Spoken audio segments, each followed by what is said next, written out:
I watched my daughter drown.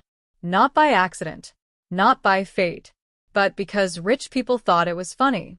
Let me tell you what happened that cold October day at Van Doren Lake House, and why the family who hurt my Lena will never forget the name Eleanor Hayes.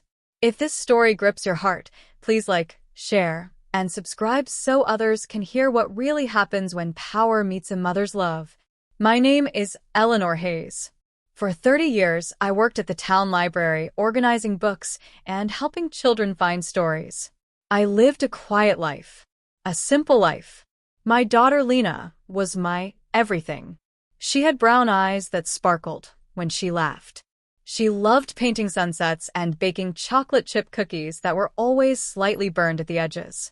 She was kind, too kind. That's how she met Garrett Van Doren Jr. The Van Dorens owned everything in our town, the factories, the shopping centers, even the hospital. They lived in a massive mansion by the lake, with white columns and gardens that looked like something from a fairy tale.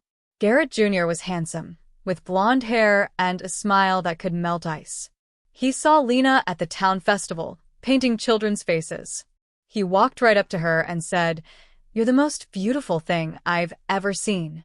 Lena fell hard. For 6 months, everything seemed perfect. Garrett brought her flowers. He took her to fancy restaurants. He promised her the world. Then came the invitation. "My family wants to meet you," Garrett said one September evening. "We're having a gathering at the lake house. It'll be fun, I promise." I should have known better. I should have trusted my gut. But Lena was so happy, so excited. How could I tell her no? The Van Doren Lake House sat on the edge of dark, freezing water. Pine trees surrounded it like silent guards. Inside, crystal chandeliers hung from high ceilings. Everything sparkled. Everything looked expensive. Garrett's father, Preston Van Doren, was a tall man with gray hair and eyes like chips of ice. He barely looked at Lena when we arrived. "So this is the girl," he said, holding a glass of whiskey. His words were slow, heavy with judgment. Garrett's grandfather, old Mr. Van Doren, sat in a leather chair by the fireplace.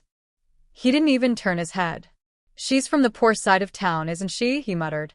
My chest tightened. I wanted to grab Lena's hand and run. But Garrett squeezed Lena's shoulder. "Don't worry," he whispered. "They'll warm up to you." They didn't.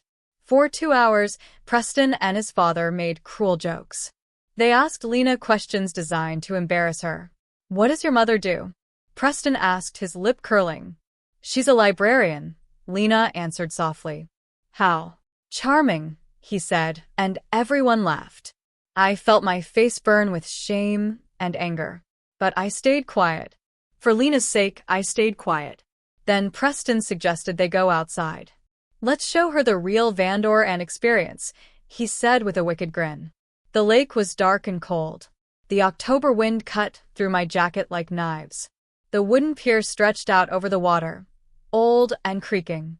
Preston, Garrett, and 5 other family members, cousins, uncles, all drunk, gathered at the end of the pier. "We have a tradition," Preston announced, his voice loud and slurred. "Everyone who joins this family takes a swim in Van Doren Lake." Lena's face went pale. "But it's freezing." "Don't be a coward," old Mr. Van Doren called from the shore. Garrett took Lena's hand. "It's just a quick dip. I'll be right there with you." Lena looked at me. Her eyes were scared, but she was trying to be brave. "You don't have to do this," I said firmly. But Preston stepped forward. "If she wants to be part of this family, she needs to prove it." Before I could move, before I could scream, Preston pushed her. Lena's scream cut through the night as she fell into the icy water. Splash! The sound echoed in my ears like a gunshot. I ran to the edge of the pier. "Lena!" She came up gasping, her mouth open in shock. The cold water had stolen her breath. "Help her!" I screamed at Garrett, but he was laughing. They were all laughing. "It's just a joke, lady," Preston said, grinning. "She'll be fine." Lena tried to swim, but her dress was heavy with water. Her arms moved slower. Slower. "She can't breathe," I screamed. "Do something." But they just stood there, watching. Lena went under. She came up once more, her hand reaching toward me. Then she disappeared beneath the black water. Everything inside me shattered. I tried to jump in, but Preston grabbed my arm. "Don't be stupid. The water's too dangerous. Let me go." I fought him, but he was too strong. Then, a splash from the other side of the pier. An old fisherman named Carl had been watching from his boat. He dove into the water, without hesitation. Time moved like thick syrup. Seconds felt like hours. Finally, Carl surfaced, dragging Lena's limp body toward the shore. I broke free from Preston and ran. Lena wasn't breathing. Carl started pushing on her chest. "Call an ambulance. Now." I pulled out my phone with shaking hands. But Preston just stood there, smirking. She should have learned to swim better. Something inside me broke in that moment. Not with tears. Not with screams. But with something cold and sharp and unstoppable. The ambulance came. They took Lena away, her skin blue, her lips purple. The doctors said she was in a coma. The cold water had shocked her body. They didn't know if she'd wake up. I sat in that hospital room for 3 days, holding her cold hand, listening to machines beep and hiss. On the 4th day, I made a phone call. A number I hadn't dialed in 22 years. The voice that answered was rough, tired. "Eleanor." "Isaac," I said quietly. "I need you." "What happened?" I told him everything. Every cruel word. Every laugh. Every moment they let my daughter drown. There was a long silence. Then my brother said 5 words that changed everything. "I'll be there by morning." And I knew the Van Dorens had just made the biggest mistake of their lives. Because they didn't know about Isaac Hayes. And they were about to find out what happens when you hurt his family. Isaac Hayes arrived at dawn. I was sitting in Lena's hospital room, holding her hand, when I heard heavy footsteps in the hallway. The door opened. My brother looked older than I remembered. His dark hair was touched with gray. Lines cut deep across his forehead. But his eyes, those sharp, dark eyes, were exactly the same. Dangerous. Calculating. Unforgiving. "Eleanor," he said softly. I stood up, and for the first time in 4 days, I felt something other than helplessness. I felt hope. Isaac crossed the room and looked down at Lena. His jaw tightened. "Tell me their names," he said quietly. "Preston Van Doren. His father. Garrett Jr. All of them." Isaac nodded slowly. "The Van Dorens. You know them?" A dark smile crossed his face. "Everyone in investigative journalism knows the Van Dorens. They've been untouchable for decades. Buying judges. Silencing witnesses. Burying stories." He turned to face me. "But nothing is truly buried forever, Eleanor. Everything leaves a trail." We sat in the hospital cafeteria, cups of bitter coffee between us. "Why haven't we talked in 22 years? I asked. Isaac stared into his cup.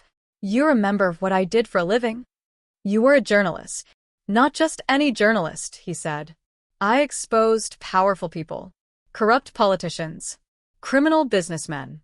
I made enemies." He paused. "One of those enemies tried to hurt you. Tried to hurt Lena. She was only 3 years old." My breath caught. I remembered that year. The strange car parked outside our apartment. The threatening phone calls. Isaac suddenly disappearing from our lives. "I left to protect you," Isaac continued. "I changed my name. Moved to different cities. Kept working but from the shadows. I couldn't risk them finding you through me." Tears stung my eyes.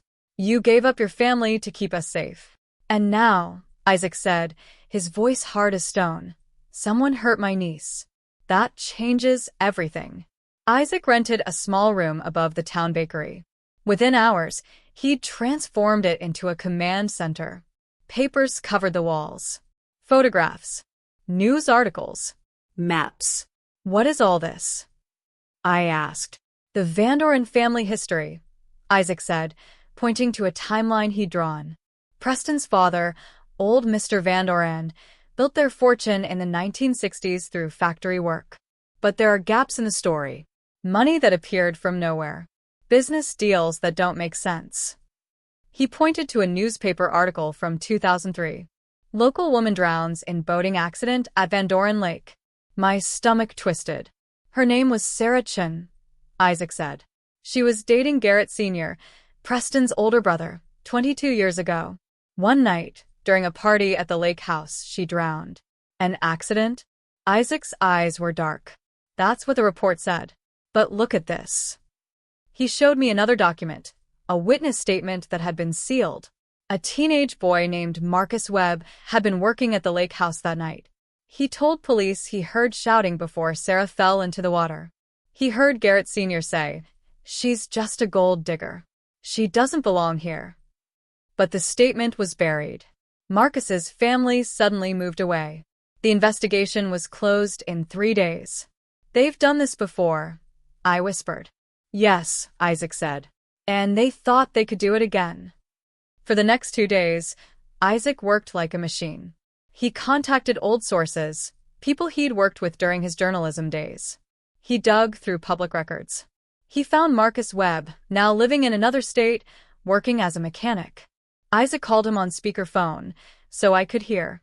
"Mr. Webb, my name is Isaac Hayes. I'm investigating the Van Doren family." There was a long silence. "I don't talk about that night," Marcus said, his voice shaky. "A young woman is in a coma because the Van Dorens pushed her into the same lake where Sarah Chin died," Isaac said calmly. "They're doing it again. And they'll keep doing it until someone stops them." Another silence. Then Marcus said, "What do you need?" "The truth. Everything you saw that night." Marcus took a deep breath. "Sarah didn't fall. Garrett Sr. pushed her. They were arguing because she found out about his other girlfriend. When she threatened to tell everyone, he just pushed her. Like it was nothing." "Why didn't you tell the police?" "I did." Marcus's voice cracked.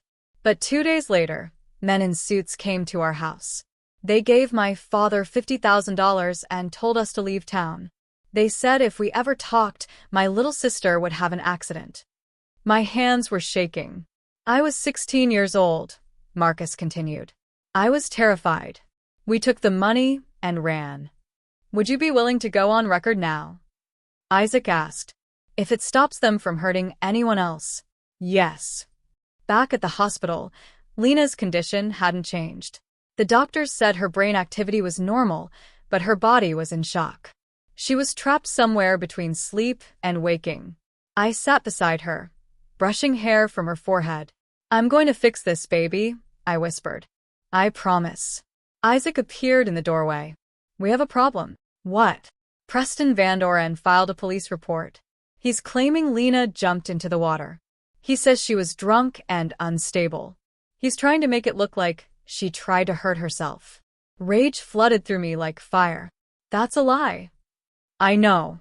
But he has 5 witnesses who'll say the same thing. All family members. All willing to lie under oath." I stood up, my whole body trembling. "What do we do?" Isaac pulled out his phone. "We have something they don't." He showed me a video. Carl, the fisherman who saved Lena, had recorded the entire incident on his phone. He'd been filming the sunset when he caught everything: Preston's push, their laughter, Lena struggling in the water, their refusal to help. "Carl gave this to me this morning," Isaac said. "He's willing to testify." But then his expression grew darker. "There's more. I found financial records. The Van Dorens have been paying OFF, the local police chief, for years. That's why no one investigated Sarah's death properly. That's why they think they can get away with this." "So, the police won't help us?" "Not the local ones. But I have contacts at the state level. And I have something even better." Isaac smiled, a cold, dangerous smile.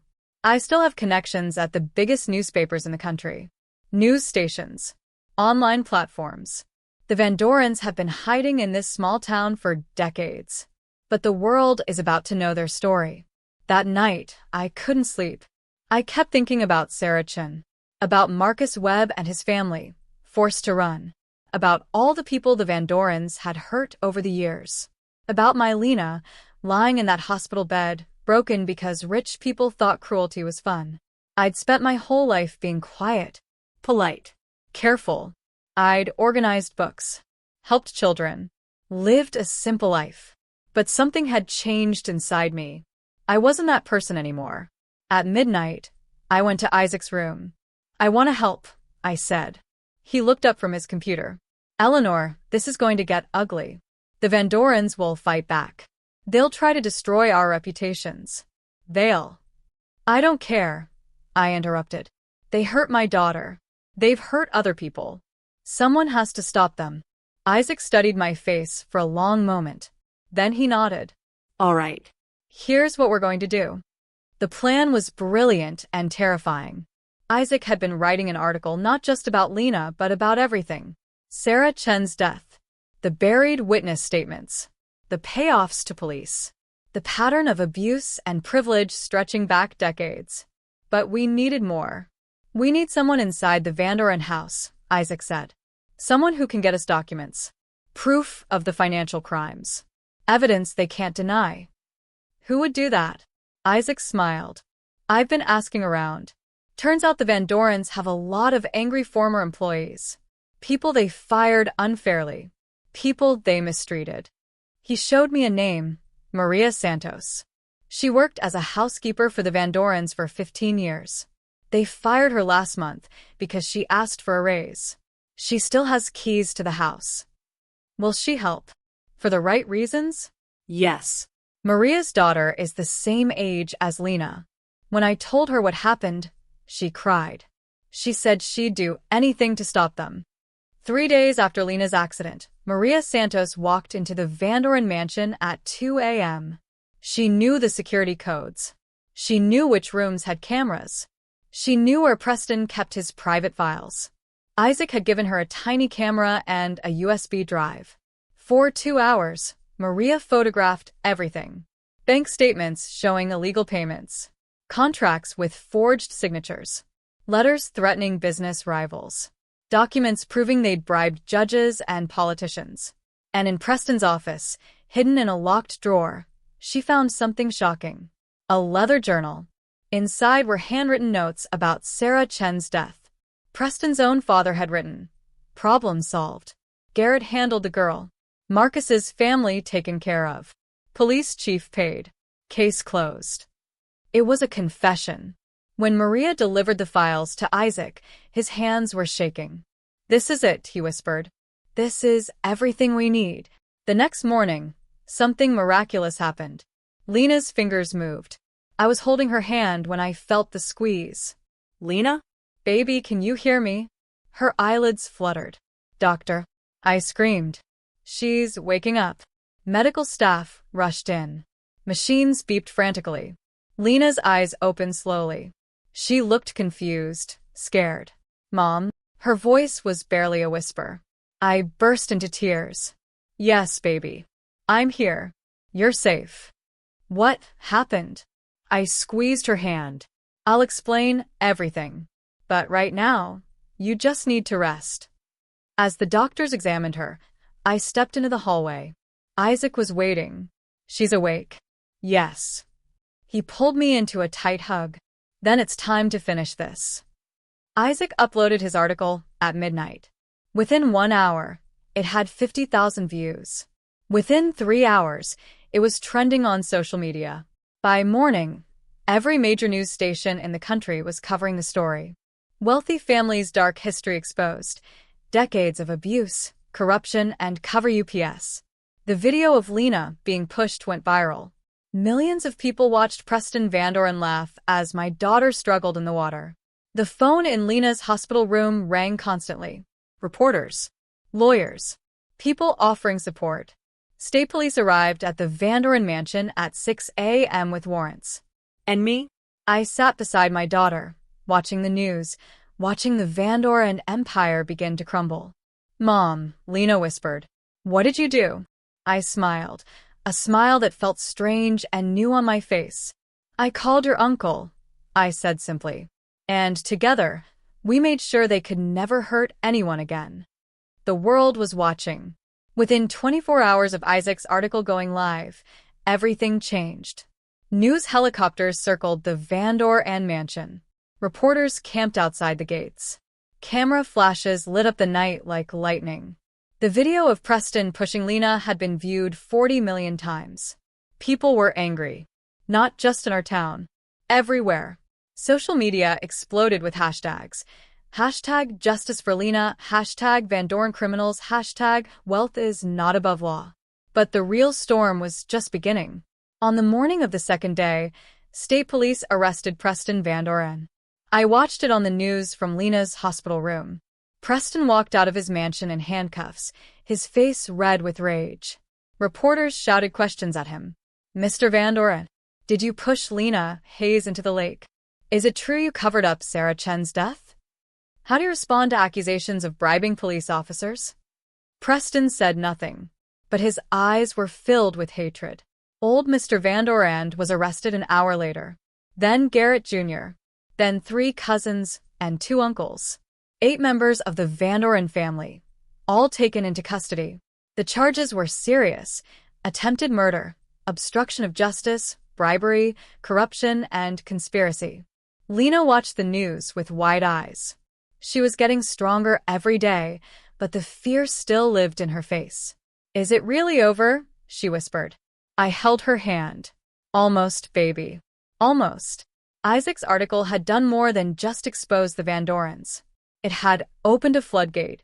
Within days, dozens of people came forward with their own stories. A woman named Jennifer Park told reporters that Preston's brother had assaulted her at a company party 10 years ago. When she tried to report it, she was fired and blacklisted from every job in town. A man named David Torres revealed that the Van Dorens had stolen his family's land through forged documents and legal threats. A former factory worker named Ruth Andrews showed medical records proving she'd been injured on the job, but the Van Dorens had paid doctors to say she was lying.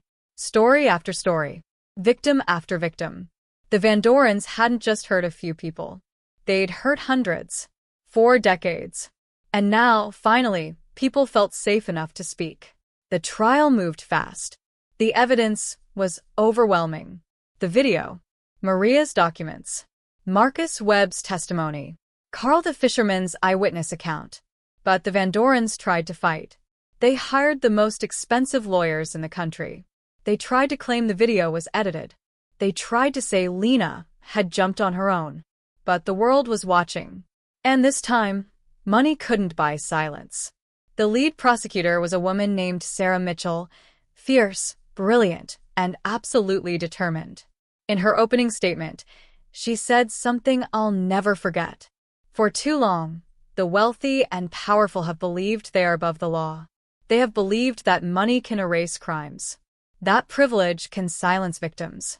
But today, we prove them wrong.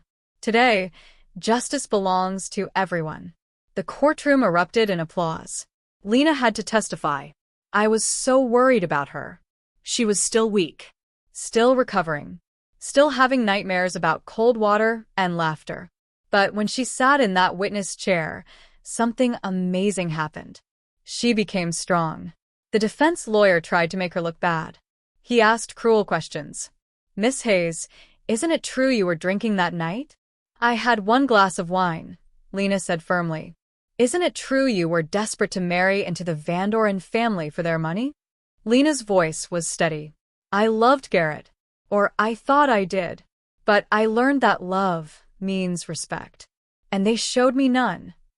Isn't it possible you slipped and fell into the water? Lena looked directly at Preston. He pushed me. I felt his hands on my back. I heard him laugh as I went under. And when I was drowning, when I was begging for help, they all just stood there. Her voice broke, but she kept going. I thought I was going to die. And they didn't care. There wasn't a dry eye in the courtroom. The jury deliberated for only 3 hours. When they returned, the verdict was unanimous. Guilty. Preston Van Doren, guilty of attempted murder, obstruction of justice, bribery. Old Mr. Van Doren, guilty of conspiracy and covering up Sarah Chen's death. Garrett Jr., guilty of assault and being an accessory to attempted murder. The others, guilty on various charges. Sentencing came 2 weeks later. Preston got 25 years in prison. Old Mr. Van Doren got 15 years. Garrett Jr. got 10 years. The judge, an older woman with silver hair and sharp eyes, said something powerful. You believed your wealth made you untouchable. You believed you could hurt people without consequences. But justice does not see bank accounts. Justice sees truth. And the truth is, you are criminals who will now pay for your crimes. But the consequences went even deeper. Federal investigators discovered the Van Dorens had been committing tax fraud for decades. They'd been hiding money overseas. They'd been involved in illegal business deals. The government seized their assets. The mansion was taken. The factories were sold. The bank accounts were frozen. The Van Doren empire, built over 60 years, collapsed in 60 days. Their name, once spoken with fear and respect, became a symbol of corruption and cruelty. Lena's recovery was slow but steady. Physical therapy helped her regain strength. Counseling helped her process the trauma. But the hardest part was facing what she'd lost. I thought I loved him, she told me one afternoon, staring out the hospital window. How could I be so blind? You weren't blind, sweetheart, I said gently. You saw what he wanted you to see. Abusers are good at hiding who they really are. I feel so stupid. You're not stupid. You're brave. You survived. You testified. You helped make sure they can never hurt anyone else. Tears rolled down her cheeks. What do I do now? I squeezed her hand. You live. You heal. You build a life that's yours, not theirs. Isaac stayed with us for 2 months. He helped with everything: hospital bills, legal paperwork, dealing with the constant media attention. But mostly, he just sat with us, drank coffee, told stories, made Lena laugh for the first time since the accident. One evening, as we sat in the hospital cafeteria, I asked him something that had been on my mind. Do you think what we did was right? Isaac looked at me carefully. What do you mean? We destroyed their entire family, their business, their legacy. Was that justice? Or was it revenge? Isaac was quiet for a long moment. Eleanor, they pushed your daughter into freezing water and laughed while she drowned. They did the same thing 22 years ago and got away with it. They hurt hundreds of people and used money to silence them. He leaned forward. We didn't destroy them. We exposed them. We let the truth do what it should have done decades ago. That's not revenge. That's accountability. But is there a difference? I asked. Between justice and revenge? Yes, Isaac said firmly. Revenge is about making yourself feel better. Justice is about making sure it doesn't happen to someone else. We didn't do this to feel good. We did it to protect people. I thought about that. So, you think we made the right choice? I think we made the only choice. Staying silent would have made us complicit. Sometimes, Eleanor, protecting the people you love means being ruthless. Not cruel, but unstoppable. 3 months after the trial, Lena was discharged from the hospital. We didn't go back to our old apartment. Too many memories. Too many reminders. Instead, Isaac helped us find a small house on the other side of town, far from the lake, far from the Van Dorens, far from everything that had hurt us. It was a simple house with a blue door and a garden where Lena could paint. The first night in our new home, we sat on the porch, drinking tea and watching the sunset. Mom, Lena said softly. Yes, thank you for not giving up on me, For fighting for me. I pulled her close. I will always fight for you, baby. Always. Isaac joined us on the porch, carrying a box. What's that? I asked. Books, he said with a smile. I know how much you love your library. Thought we could start a new collection here. A fresh beginning. I opened the box and saw beautiful novels, adventures, mysteries, love stories, stories of hope. A fresh beginning, I repeated. I like that. Life didn't go back to normal. Because there was no normal anymore. Lena started painting again, not sunsets, but storms. Powerful, beautiful storms filled with lightning and strength. She got a job at a small art gallery. Made new friends. Started dating again. Carefully, slowly, with eyes wide open. Isaac stayed nearby. Not in our house, but close enough to visit. He started working on a book about the case, about corruption and justice and the power of speaking up. And me? I went back to the library. But I wasn't the same quiet librarian anymore. I started a support group for victims of abuse. I helped people tell their stories. I became an advocate for those who felt voiceless. Because I'd learned something important. Sometimes the quietest people have the strongest voices. Sometimes the most ordinary people can do extraordinary things. And sometimes love doesn't look like kindness. Sometimes love looks like justice. 1 year after the accident, Lena and I drove past Van Doren Lake. The mansion was empty now, windows boarded up, gardens overgrown. A for sale sign stood at the entrance, but no one wanted to buy it.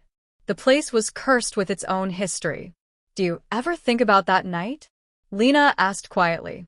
Every day, I admitted. Do you have regrets? I thought carefully before answering.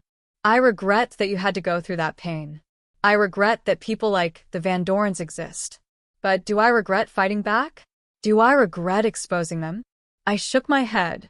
Never. Lena smiled, a real, genuine smile. Me neither. We drove away from that lake, away from that darkness, toward our small house with the blue door, toward our future. So let me ask you something. When powerful people hurt the innocent, what's the right response? Is Eleanor's choice the only sane answer to absolute evil? Should she have stayed quiet? Should she have forgiven? Or did she do what any parent would do? Protect her child at all costs? There's a thin line between justice and revenge. Sometimes that line disappears completely. Sometimes protecting the ones you love means being ruthless. Not cruel, but unstoppable. The Van Dorens thought money made them untouchable. They were wrong, because they didn't know about Isaac Hayes. And they underestimated a mother's love. If this story moved you, if it made you think, if it reminded you that justice is possible even against impossible odds, please like this video, share it with someone who needs to hear this message, and subscribe for more stories about courage, justice, and the power of speaking truth to power. Drop a comment below. Do you think Eleanor made the right choice? Is there a difference between justice and revenge? Have you ever had to fight for someone you love? Let's talk about it. Because stories like this matter. And your voice matters too. Remember, sometimes the quietest people have the loudest impact. Sometimes ordinary people do extraordinary things. And sometimes love means fighting back. Thank you for listening to Lena and Eleanor's story.